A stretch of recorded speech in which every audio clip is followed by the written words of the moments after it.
Hello, hello, hello, hello. How are you? I'm well, thank you. How about yourself?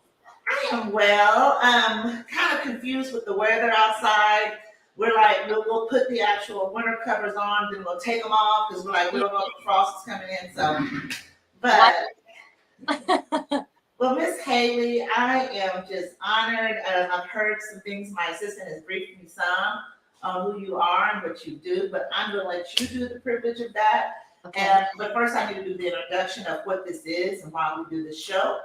As you know, the title is called Women in Ag Wednesday, and it was started a year ago by myself. And it's just another form of outreach and also an effort to provide technical services if need. It's something that I felt that was needed to be done intentionally for women to bring awareness what women are doing across the country in agriculture. And of course, we will start going international more toward the middle of next year. Awesome. Again, like I said, it's all about you and what you're doing in your community in an effort. Hopefully, some other women will be empowered, or women, men, children, whomever. But the ultimate goal is to bring highlights to women like you that are out there in their community doing agriculture projects to help themselves while they help others.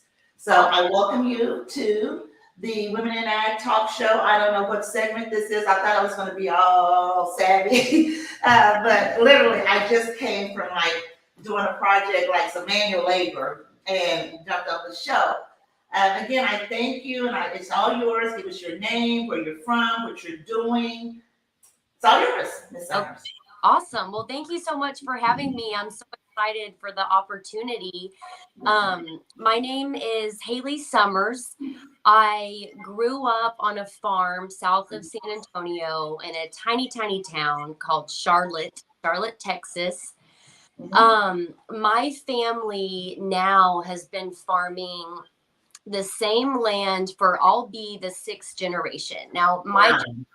oldest of my generation, and I'm not to a point where I'm farming on my family's land yet. So the fifth generation now currently farming.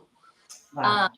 and then my grandfather, who would be the fourth generation, is more just stewarding the land that he's farmed for all of these years and preserving the natural habitat and growing and protecting that.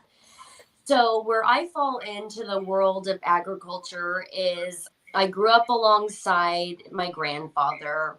I grew up on our family's farm, just learning from him the history of everything that our family's done since I think 1863. 1816 is when we got to the area.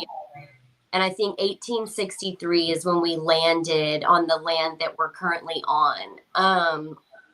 So, other than growing up on the farm with my grandfather, I also grew up traveling a lot with my parents. My mom does not farm. She went into the financial industry, and my dad is in the construction industry. So I got the best of both worlds. I got the I grew up, I mean, just a few minutes from the farm and had all that time with my grandparents. But then my parents were, traveled the world with the military, super worldly, introduced me to city life. So when I graduated high school, I wanted to get the heck out of that small town to the big city, did all the world traveling, and was really just wild. And then in my mid 20s, I got to a point where I really started missing my roots. Okay.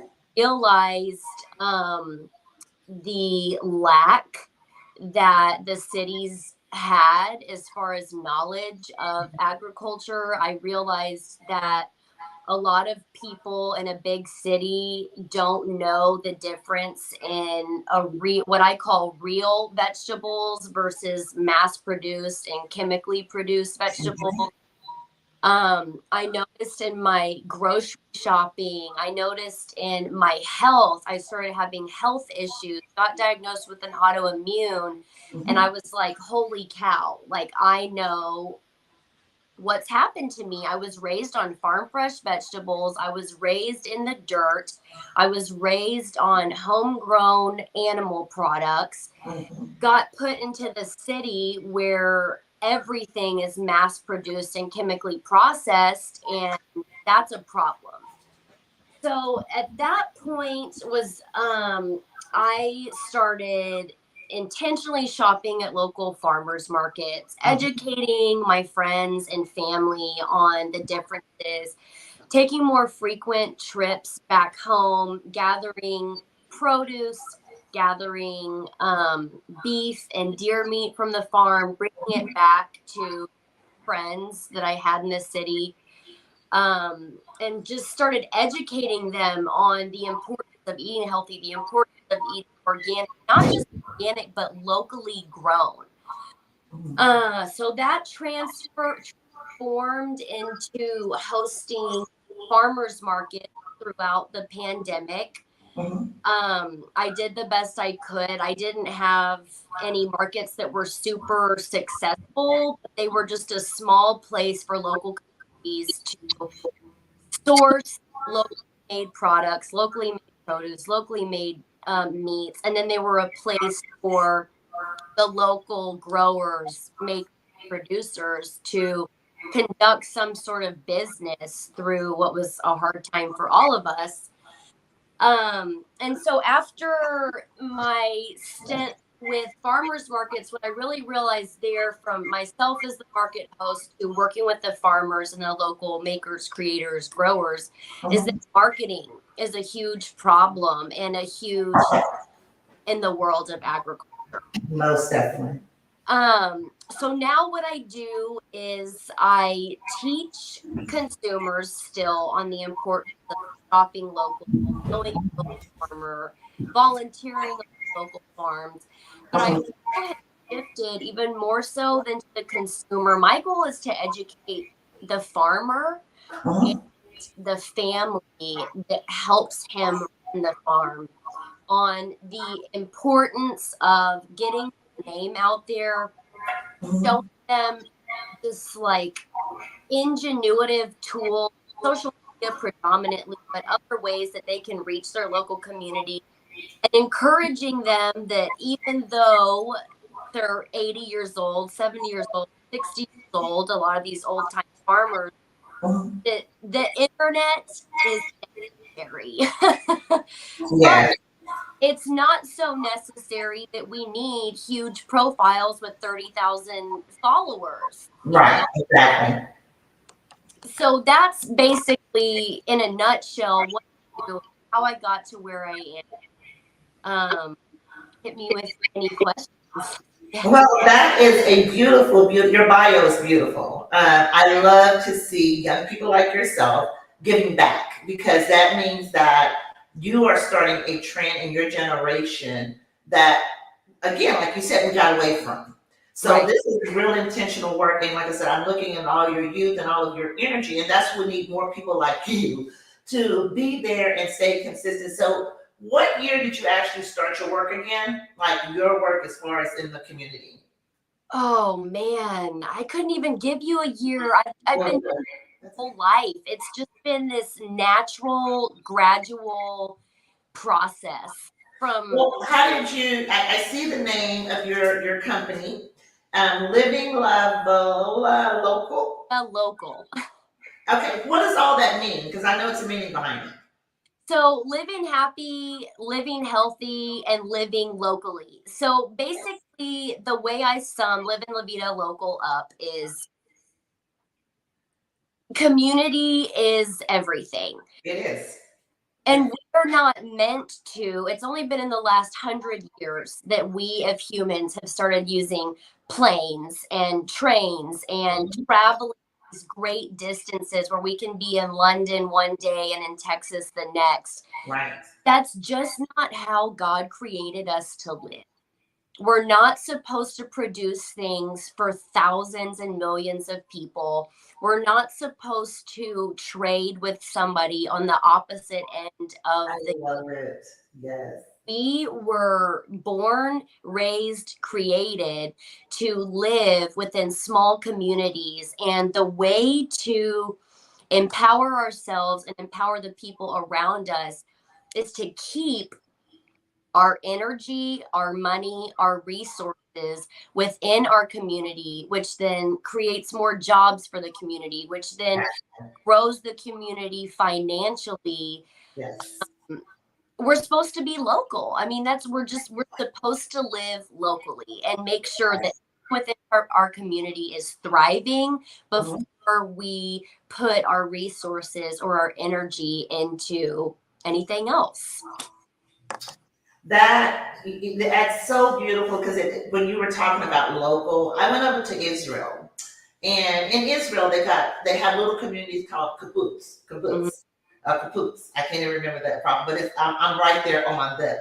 Yeah. Long story short, that's what it was: community, individual communities within a certain area. They would grow their own food, but they would give the first crop away. They try to live as close as possible the way God designed to share. And that's right on target because that's what actually commenced my career in this field. Because again, like you, I come from a small farm area. I want to go back to you though. What primarily was your family's main crop or commodity, agriculture commodity? So cotton is where we started, and then peanuts and beef. Cotton was more so like generation 1 through 3 and partly my grandfather's generation. Beef has been generation like 2, 3, 4, and 5. And then peanuts was like my grandfather really established our family's name when in about the 80s with peanut farming. Okay. There was a whole lot of stuff going on in regards to the government getting involved. I mean, that's when the government, I think, really heavily got involved in the world of agriculture and started kind of regulating, control things a little more and change things. Mm-hmm. My grandfather had been farming since he was, born. And so when all of that started happening, he became an advocate for stay the hell away from our land. Yeah, exactly. Farmer's gonna farm. And so he went and spoke to the House and the Senate a couple of different times with his business partner, and did his best to, just advocate for rural agriculture. Awesome. And then because of, I guess, his advocating, he really developed a large name for himself and ended up doing peanut work all over the nation, predominantly in Texas and Georgia. Okay. So how many acres do you all farm? So I grew up on a 20,000 acre ranch, approximately. What? Yeah, it's 20,000. You're the first person I've ever interviewed. 20,000 acres. And so I say approximately. Wow. Grandfather is very private, so it could be give or take a couple, 100. And you still have that in your family. What a blessing. What a legend. It is a blessing. And yes. Wow. Girl, you need to go all over the United States speaking about your story and what your family has done to preserve and keep your land retention. That's my dream for sure. Well, hey, say no more, because National Women in Agriculture will be calling up on you to speak at certain events. We have big national conferences. We have regional conferences. Awesome. We're working on a Texas Women in Ag conference, and I would love for you to get your story out there. All over that. Women, as I tell the government, because as you know, we're actually contracted with the government to do this work. To outreach, but what I do is I drill down to make sure we reach real people that are doing the work, and also, working on some other things on the side congressionally to actually make sure, again, land retention is there, that we are not gaslighting people with government programs. Right. Some of our primary partners, starting with Farm Service Agency. I'm not sure if you know of that agency. I don't. Okay. Farm service agencies, they speak a lot, the government in acronyms, FSA. That agency is the first stop that our farmers need to register their properties. That's just the government law. That's the way they track how much land we have and all that good stuff. And also that triggers for you to also get involved in other USDA programs. Our primary partner is NRCS. I know. So I work with farmers that work with NRCS. Yay! That's the number one, okay? I mean, even though it's number one, the number one stop is FSA. The second stop is NRCS, but NRCS is what they literally live by their actual mission, helping people help the land. Right. That's where people could go get resources for irrigation. They have a program called EQIP. They actually pay farmers to actually preserve their land. That, you know what I'm talking about, the stewardship program. They have a wildlife habitat program to help take care of all of our wildlife. Again, these are fundings and resources for individual farmers. Right. So, you know what I'm talking about. I'm so glad of that. I am just like, Lord, talk to me going back to cotton. Do you have any knowledge? Do you all still farm cotton on part of that 20,000 acres? We don't. My grandfather says in all of his years of farming, that is absolutely the hardest crop to farm. And he considers it a blessing that he was able to transition into peanuts, which is also very hard. But no, so currently my grandfather's 83 years old. And so currently only farming that's going on in his generation is just preservation and taking care of the wildlife. He leases out some of his land for cattle grazing. He See, young folks like me these days use the term regenerative agriculture, but the old folks just know that is the way to do things. Right. So he does keep animals on his land to keep the soil healthy and biodiversity. And then the peanuts, I know that he has some part in peanut production, but is no longer farming that. And beef is what my family currently raises, grass-fed beef master. So again, we're aligned because my family currently, we don't have 20,000 acres, but they currently still operate off the original 40 acres and a mule that was pressed. Yes, and they have collectively now have over 2,600 acres, which they run beef cattle here in Oklahoma, rural Oklahoma. Again, grass-fed, and they're able to, turn or sell back the beef and make sure that's locally grown beef in Oklahoma. Right. We want to buy it, so that's our piece. As far as the urban piece, talk to me about urban agriculture, what you're doing in urban. Say it again. Urban agriculture, what are you doing in the urban area? So I kind of just educate. I don't do much in the urban area anymore. I decided to return to my home roots. I mean, I definitely go out of my way to go into the cities and shop at farmers markets. I will start a conversation with anybody, no matter where I am, especially at the grocery store, and educate people on shopping at farmers markets. I try to do a lot of encouraging to just any community. I travel a lot, so I try to encourage different communities to get to know their local farmer, to show up and volunteer for their local farmer, to go out and visit local farms. But as far as urban, I don't do a whole bunch anymore. That was more the pandemic era.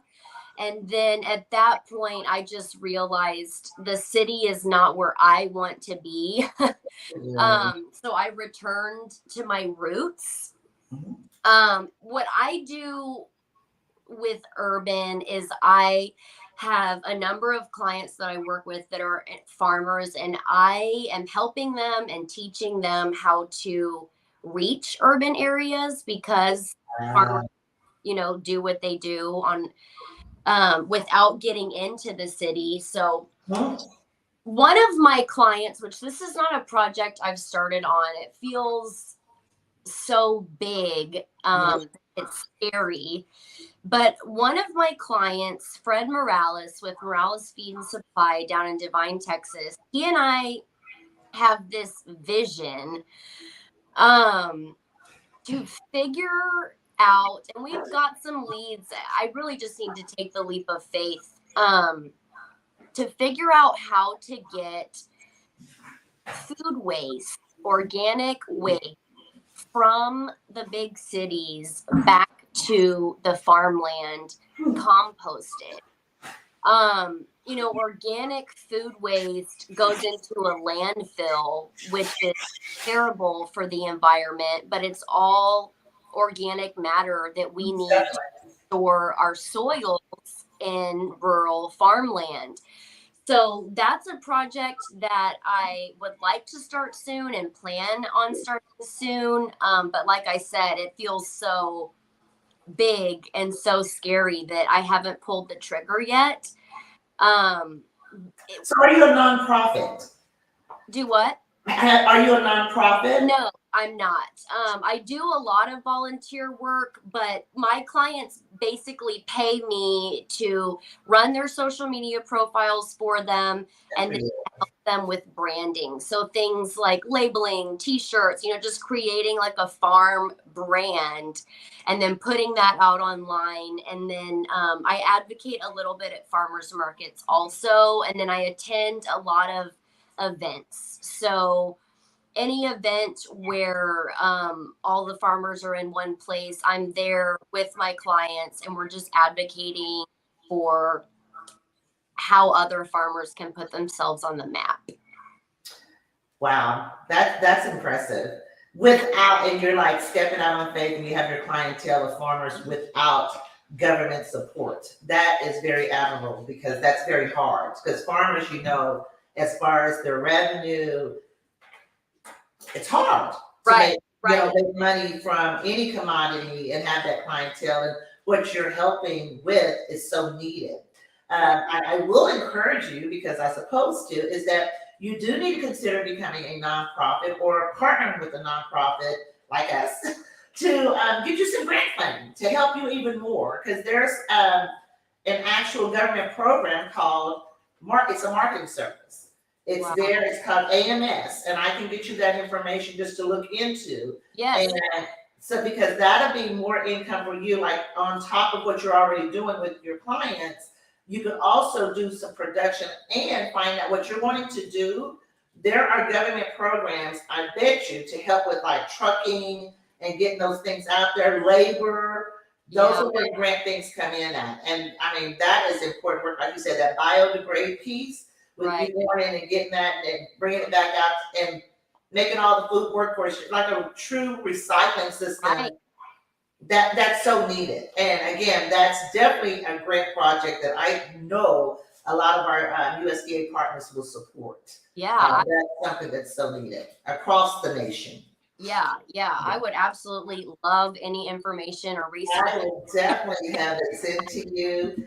And I want to open up the line and see if we have any viewers that have any questions. Of course, if you have any questions of us, feel free to ask about our organization. So I don't know, see if my assistant is able to look there and see if we have any.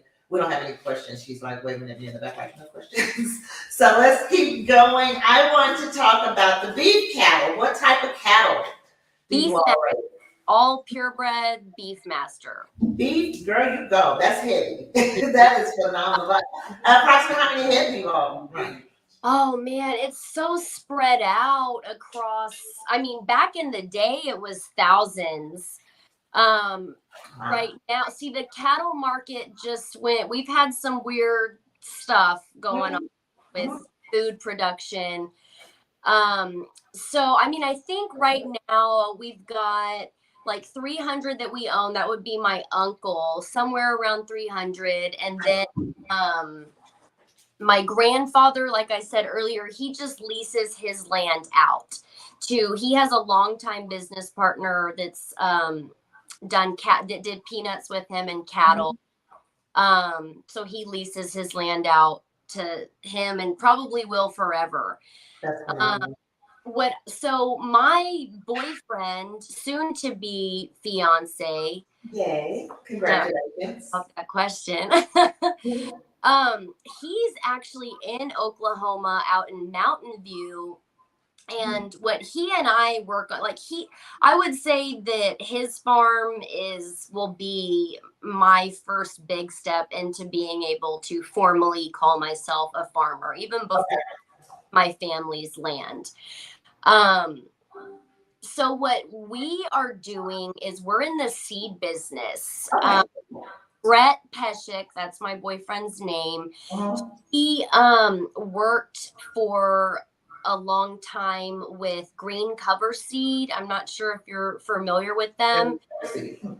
And has a degree in agronomy and has this extensive knowledge of how to grow seeds, how to produce seeds, how to get seeds to the people that need them. So that's our big project right now. We're actually working with NRCS. Awesome.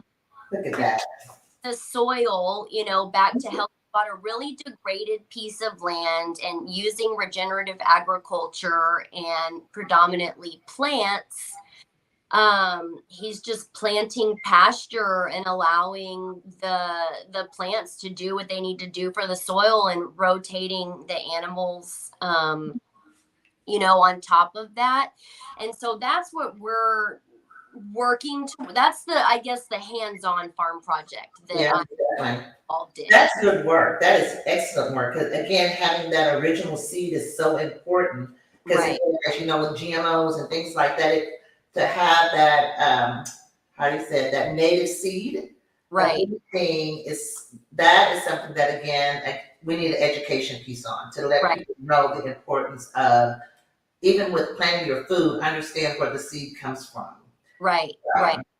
Honey, I'm going to be calling up on you all. I I mean, hope so. trust and believe, even with your boyfriend, our fiance to be, that we could really actually, this is how it's supposed to work because we need that. We have 70 chapters across the United States.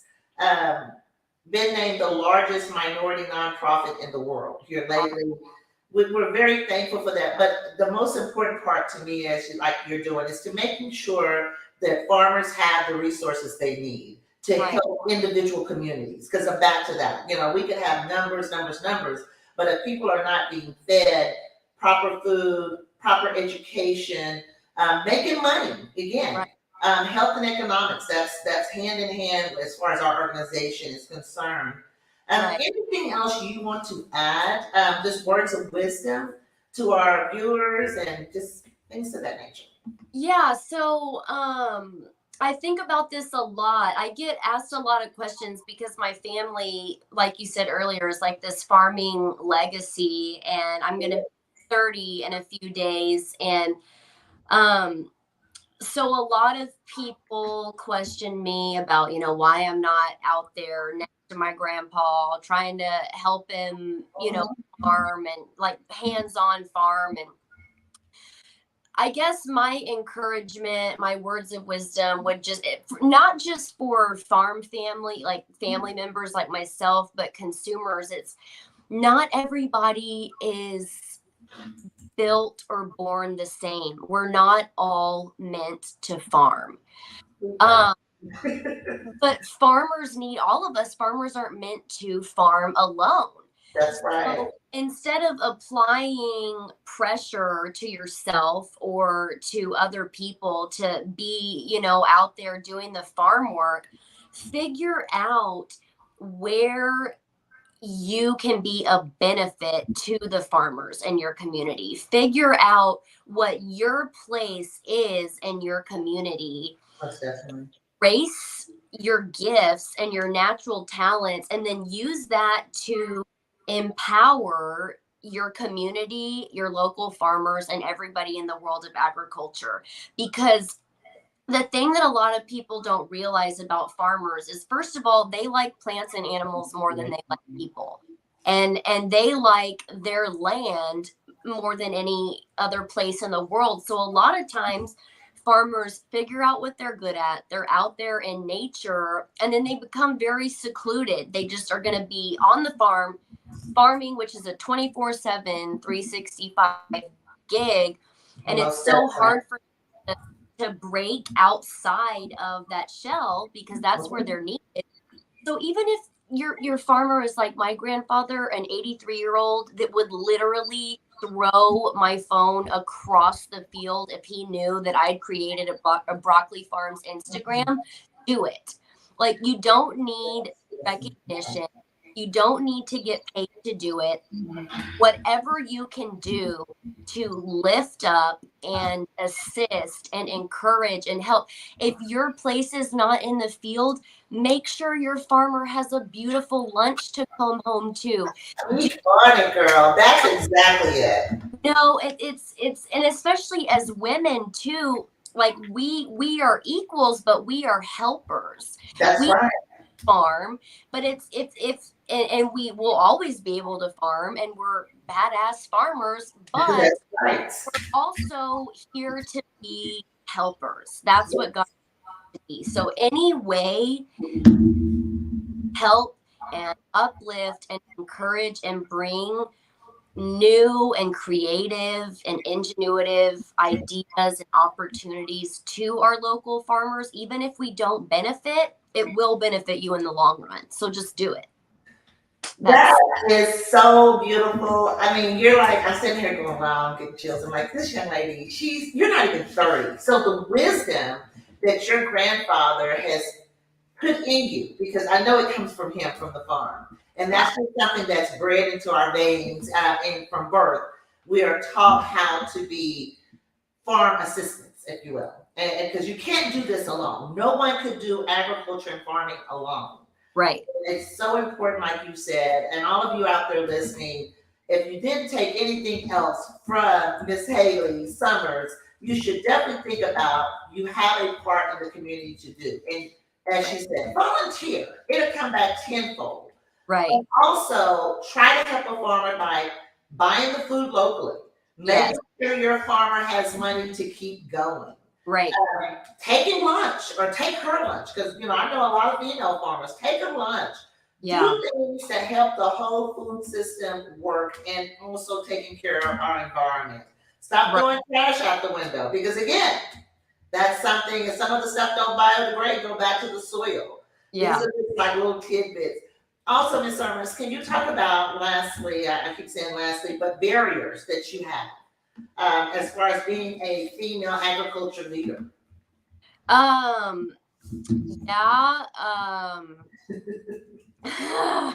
You gotta speak on it. Hey, this is so weird to say, because we all have those battles as women. Yeah. So for me, a huge battle that I fight is that my heart is literally just to make the world a better place.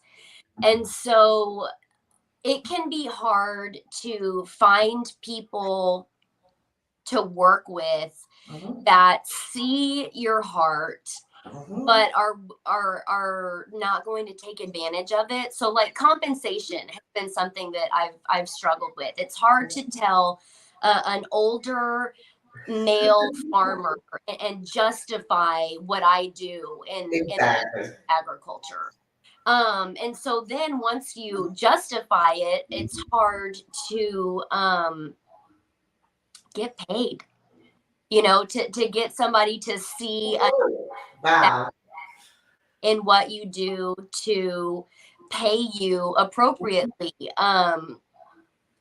So that to me has been my biggest struggle. I mean, I will say I'm very, very, very, very blessed, and I give God all the glory for the clients that I have. They do see value in me, but it would be nice to be able to take on more. I mean, I have to stay with I have such a small income, even with the clients I have, because something you said earlier is farming. It's so hard to generate revenue that Yes, I have to, being in the world of agriculture, I can't charge what other people charge. exactly. You You know, can't. $5,000 to $10,000 a month to just put stuff on the internet is absolutely crazy Yes.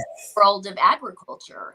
Um, so that I think has been a barrier for me and a fight is just being a young woman that's not out there with my hands in the dirt saying, but you need social media. People hear social media and they think, oh my gosh, it's a crock, which in a lot of ways it is. But it's a necessary and affordable business tool Mhm. for anybody in agriculture to use. So just that uphill battle of I have the skills that you need and I deserve to be compensated for that. You definitely do, and I can't encourage you enough. You have a technical service.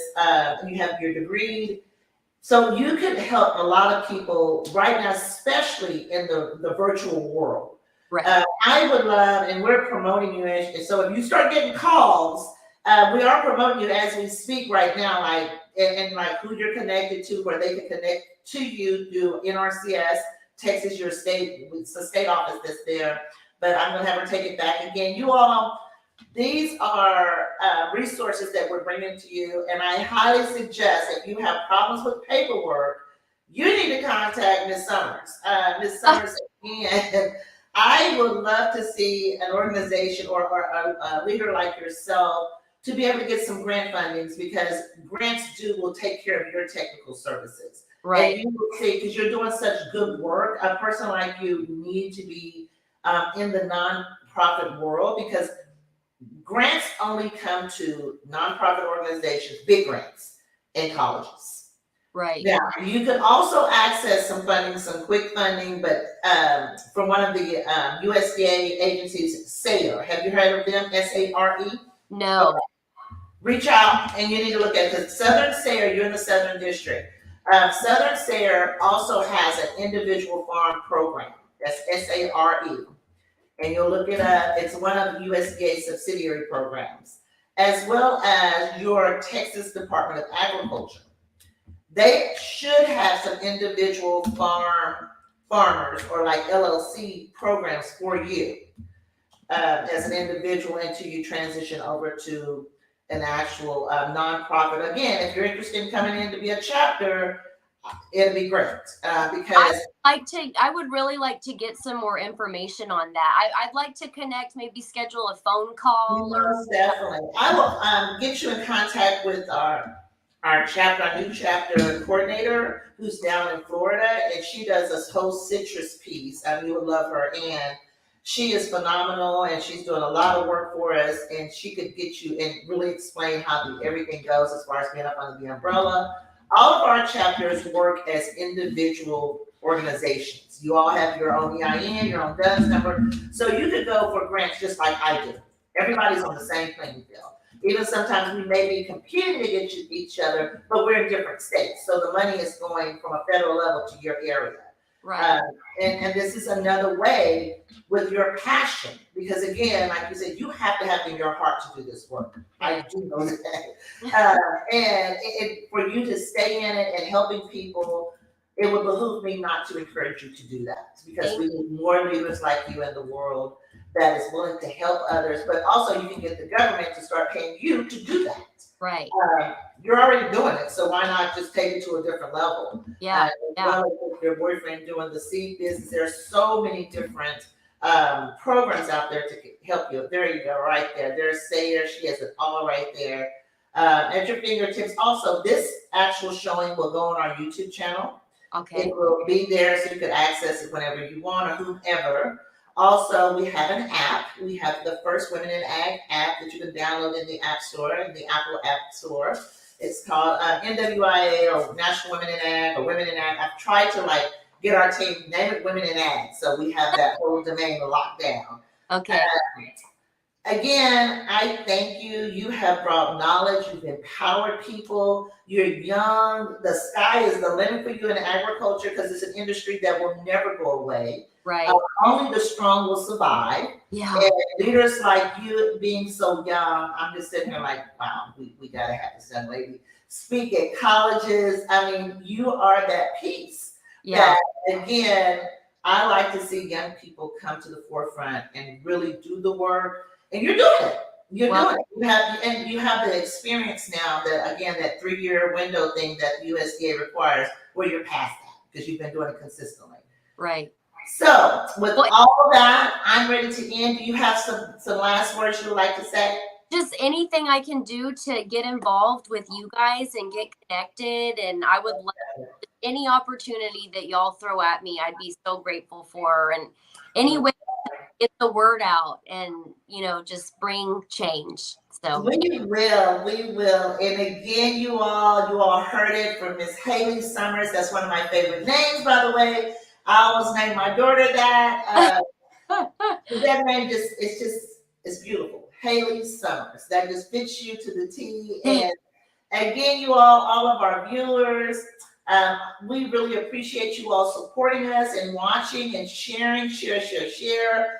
The more you share, it shows the more you care. That's what I like to say. And again, as always, it's a great day in ag to make that bag. So you guys, thank you so much. And Miss Heather, I will make sure that our welcoming committee chapter leader will be in touch with you. Please. Okay. Thank you so much. Thank you for being on our show. Bye-bye.